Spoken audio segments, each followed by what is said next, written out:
sou a Ana Paula e o Brincando com a Dream Kids de hoje está em um parque que fica bem escondidinho, aqui na região centro-sul de Belo Horizonte, no bairro Luxemburgo. Quem passar aqui perto só vai ver prédio, a gente está numa selva de pedras, né? Mas bem no meio do Luxemburgo tem um parque que dentro dele tem pé de abacate, banana, manga, coco, muita área verde, espaço para fazer piquenique, parquinho e que é uma delícia para sentar e conversar. E é isso que a gente vai fazer hoje. A gente vai bater um papo super gostoso e informativo com a Ana Flávia e o Daniel, que são pais da Maria Fernanda e da Elisa. Então vem comigo que o Brincando com a Dream Kids só está começando.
Hoje eu tô aqui no parque, na região centro-sul de Belo Horizonte, para a gente continuar aquela conversa que a gente começou no programa número 2, que foi ao ar no dia 7 de janeiro.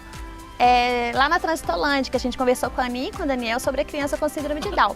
Naquele dia, eles explicaram pra gente várias nomenclaturas, qual que é a maneira certa de falar que não é portador, que a pessoa tem síndrome de Down, que ela não tem como guardar. Mas eu fiquei com várias dúvidas ainda, que eu imagino que vocês em casa também têm. Então eu liguei pra Aninha e falei assim, nossa Aninha, eu queria saber muito mais sobre isso. Aí a Aninha falou assim, então vamos fazer um piquenique que eu te conto o que você quiser saber.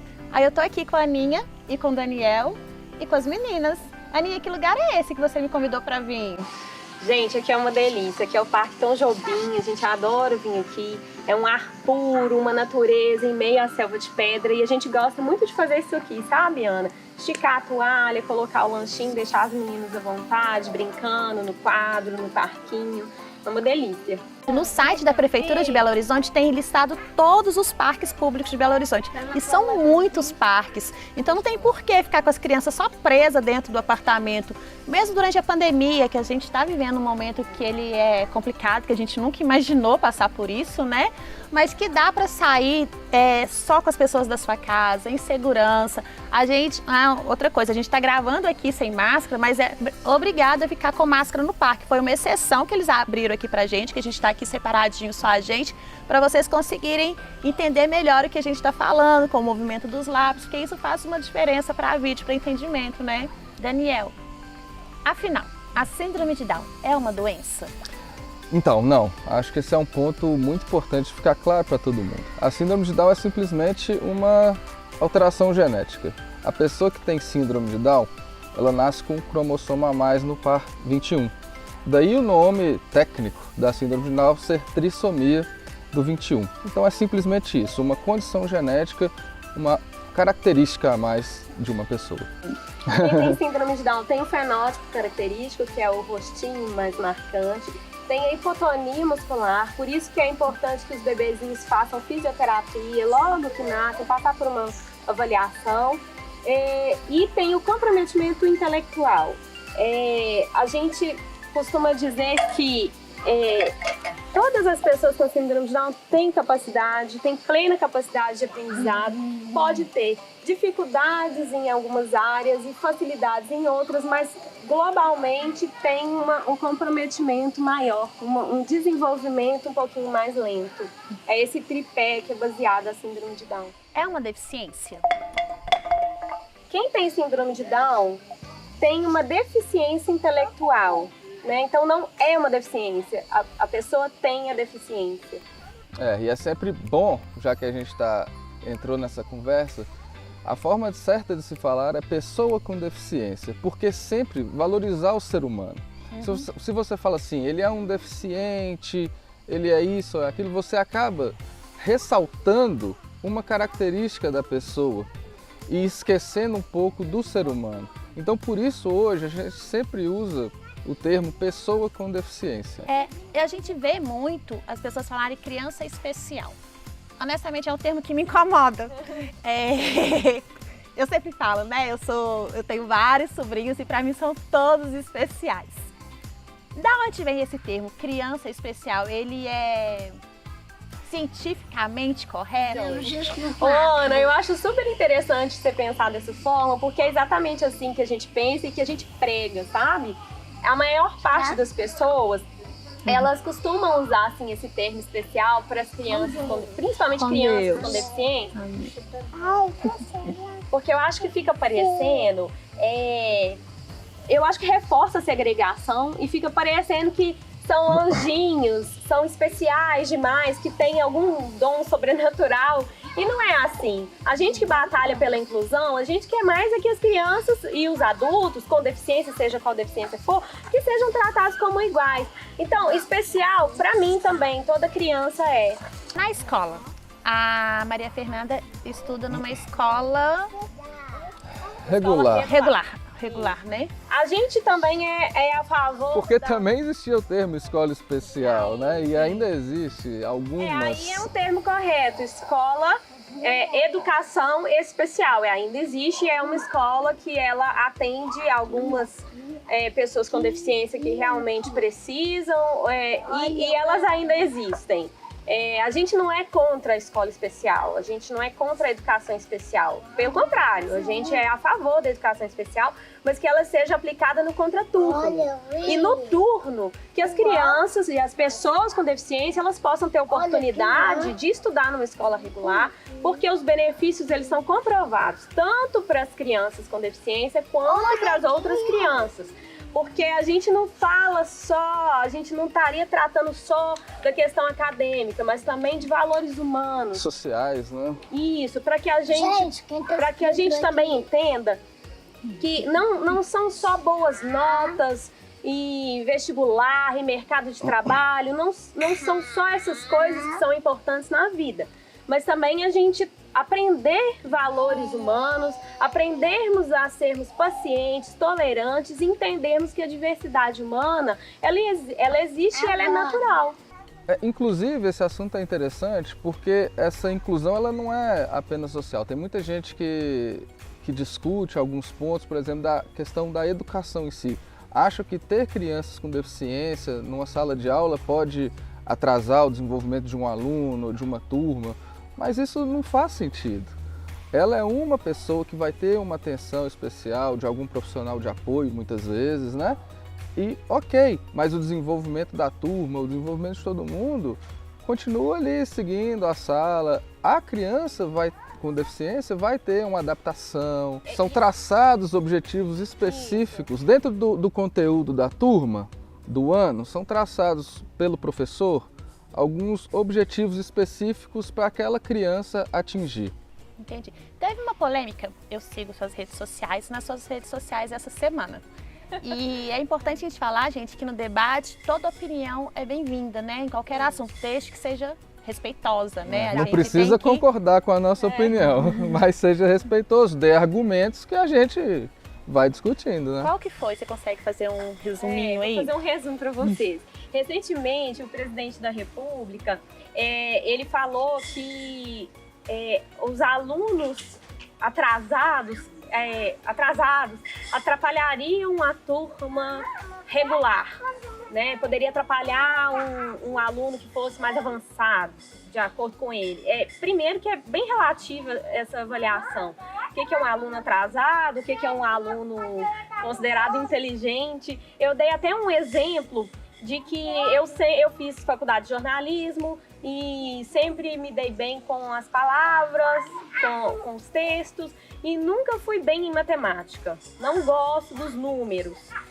Uma pessoa que é mestre em matemática e que não é tão ligada assim nas letras, quem é mais inteligente, eu ou essa pessoa? Então é relativo, né? Não tem como a gente avaliar por aí, pelas facilidades e dificuldades de cada pessoa.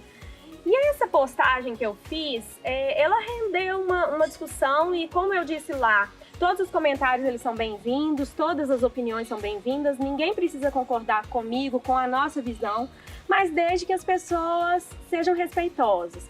E o que a gente percebeu ali, infelizmente eu precisei bloquear algumas pessoas, inclusive algumas que me eram bem caras.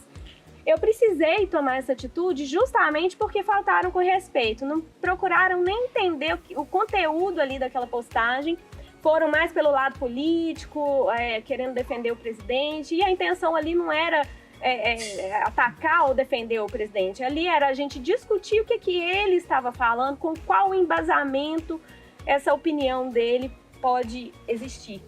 E não tem fundamento, porque a inclusão já tem, na prática a gente já sabe, já está comprovado o tanto que ela é benéfica, tanto para as pessoas com deficiência quanto para o restante da turma.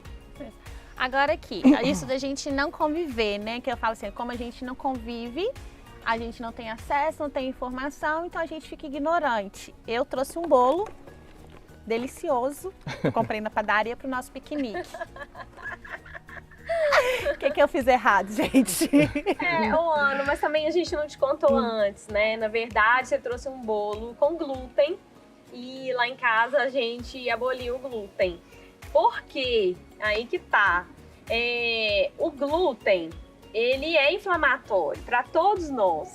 Só que quem tem síndrome de Down tem o metabolismo desregulado e aí o glúten não é nada legal. Então a gente cortou o glúten da Maria Fernanda porque o organismo dela não consegue fazer o detox natural como a gente que tem 46 cromossomos a gente consegue fazer. Então, diante disso, a gente cortou o glúten, a gente faz acompanhamento médico e a gente faz uma suplementação de alguns minerais e vitaminas que o organismo exatamente para balancear o organismo, isso, né? E o gluten free lá em casa.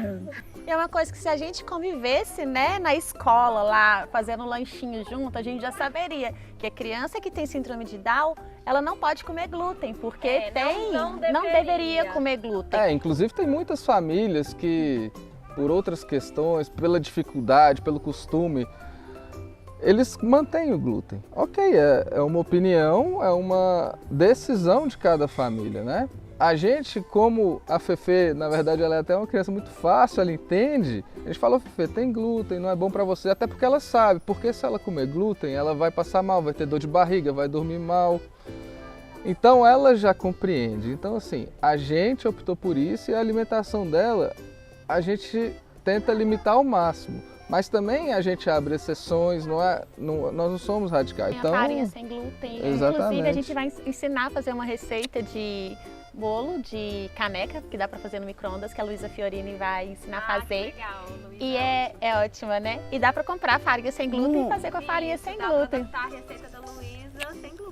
E, uma curiosidade, esse parque chama Tojobim, né? Você sabia que Tojobim já foi vendedor de churros? Olha que legal. Não sabia.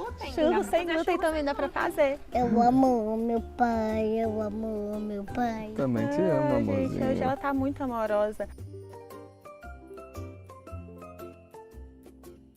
E de almoço, o que você gosta de comer? Arroz, Arroz, feijão, brócolis, brócolis. Que delícia. brócolis, carninha, Você gosta de... farofa Farofa é bom, né? e de ver música. De ouvir música? Mas aí não é da hora de comer, né? Ô Fefe, eu tô doida pra esse coronavírus ir embora. E você? Eu também. Você também? Então, como é que é a nossa musiquinha? Show coronavírus. Coronavírus, show, coronavírus, show. Vai embora. Desse planeta, show. Muito bem. Ei, que música legal, Fefe. O que a gente tem que fazer, né, durante o coronavírus? Tem que usar o quê? Tem que usar máscara, Quem mais? passar um gel, Isso, lavar a mão, né? lavar a mão. O que O mais? tempo todo, né? E não pode o quê? Não gostei nada. Encostar em nada. Abraçar o pessoal pode? Não. É, a gente tem que se cuidar, né? Tem que tomar cuidado, né? Nem a vovó Ângela. Nem a vovó Ângela.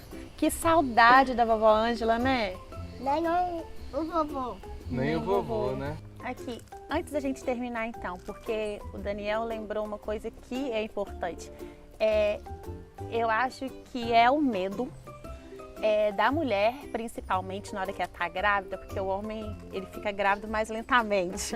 Da mulher, na hora que ela fica grávida, é de receber lá nos quarto mês, não é? Que você fica sabendo? Lá durante o pré-natal. No exame morfológico, né? Não, na verdade, Ana, a gente tem Normalmente. até um estudo informal que foi feito pelo Minas Down, que a gente identificou que cerca de 80% das famílias tiveram o diagnóstico depois do parto. Por Então incrível que pareça. é muito comum que o diagnóstico venha depois do parto. Mas ele pode ser feito como foi o nosso durante a gestação, por alguns exames. Tem o primeiro ultrassom importante, que é a translucência nucal, ela pode indicar alguma alteração. O nosso deu dentro do padrão, a gente foi descobrir só no próximo, que foi o morfológico. Mas dá para ter o diagnóstico na gestação, mas a maioria ainda recebe a notícia depois do parto. Com toda a tecnologia que existe hoje, com todas as possibilidades, sem críticas a profissionais, a médicos, nada disso.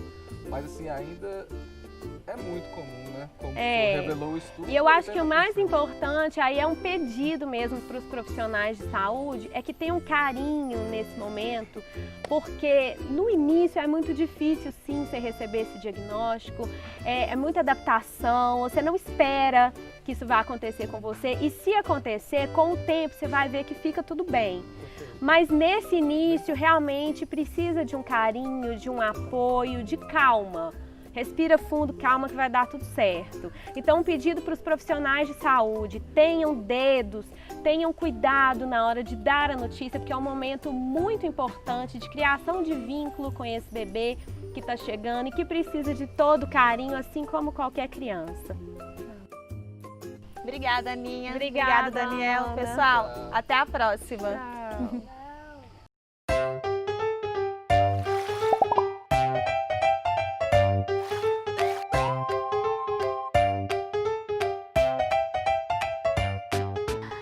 Olá, eu sou Luísa Fiorini, educadora alimentar e moradora de Belo Horizonte. É um prazer para mim poder viver na cidade que recebeu o título de Cidade Criativa da Gastronomia. Eu estou na websérie Brincando com a Dream Kids, trazendo inspirações para você usar a sua criatividade na cozinha da sua casa. Divirta-se! Vocês sabiam que o meu nome é Luísa por causa da música do Tom Jobim? Depois pesquisa lá, a música é linda, eu amo. Bom, uma curiosidade sobre esse artista fantástico é que antes da fama, ele era vendedor de churros. Em homenagem a ele, a gente vai fazer um bolo de caneca nesse tema. É um bolo de caneca de churros. Bom, para fazer essa receita, escolhe uma caneca que seja maior, para que quando o bolo crescer, ele não vaze ou não transborde daqui. Então, ó, nós vamos usar 3 colheres de sopa de leite, vamos usar 1 colher de sopa de óleo, tudo é muito pouquinho, porque a gente vai fazer dentro de uma caneca. Vamos usar também 2 colheres de sopa de açúcar. Vamos usar agora 4 colheres de sopa de farinha de trigo. E o que dá a característica do bolo de churros é a canela. Todo churros tem canela. Então nós vamos usar uma pitadinha de canela e se você tiver uma colher bem pequenininha, é 1/4 de colher de chá. A colher de chá é a menor colher que a gente tem em casa. Então pode ser a pontinha dessa colher. E na hora de usar a canela, eu quero que vocês observem no cheiro maravilhoso que ela tem. Canela lembra festa junina, casa de vó, biscoito. Ah, é gostoso demais. A gente vai colocar a canela na receita e vamos misturar todos os ingredientes aqui dentro da xícara. E depois de todos os ingredientes misturados, a gente vai colocar o fermento. O fermento também é bem pouquinho, lembra da canela? Da mesma forma que a gente colocou a canela, a gente vai colocar o fermento. Então é só a pontinha de uma colher. Ó, aqui eu tenho um medidor que é 1/4 de colher de chá, mas pode colocar a pontinha de uma colher de chá. Vamos misturar e levar no micro-ondas por 1 minuto. Isso vai depender muito do micro-ondas que vocês têm em casa. O meu pode ter uma potência, o seu pode ser mais forte ou mais fraco que o meu. Então vamos fazer o seguinte, coloca 1 minuto. Se você achar que ele tá pronto, que ele tá bom, tá bem cheiroso, pode tirar. Se precisar de mais um pouquinho, coloca 15 segundos e aí você vai devagarinho. Para isso, é importante que você tenha um adulto perto de você, porque ele vai te ajudar a ver se o bolo tá pronto, tá bom?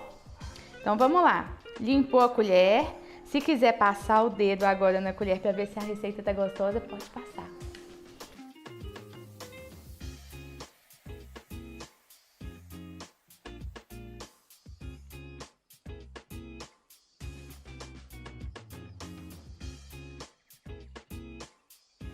O meu bolo ficou pronto em 1 minuto. Então olha só, eu vou agora, com a ajuda de uma colher, soltar ele aqui aos poucos. E vou pegar um pratinho pequenininho, colocar aqui por cima, ó, e virar.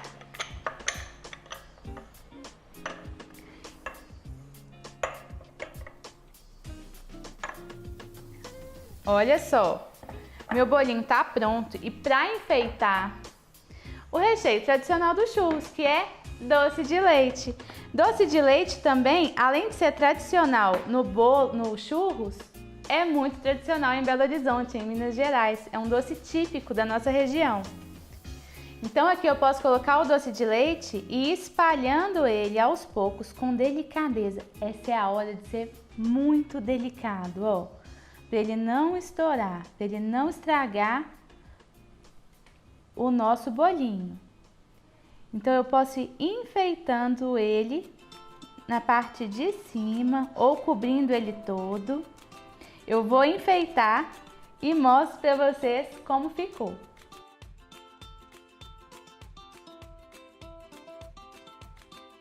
Uma forma de finalizar o nosso bolo para ele ficar bem bonito e bem cheiroso é colocando um pouquinho de açúcar com canela por cima.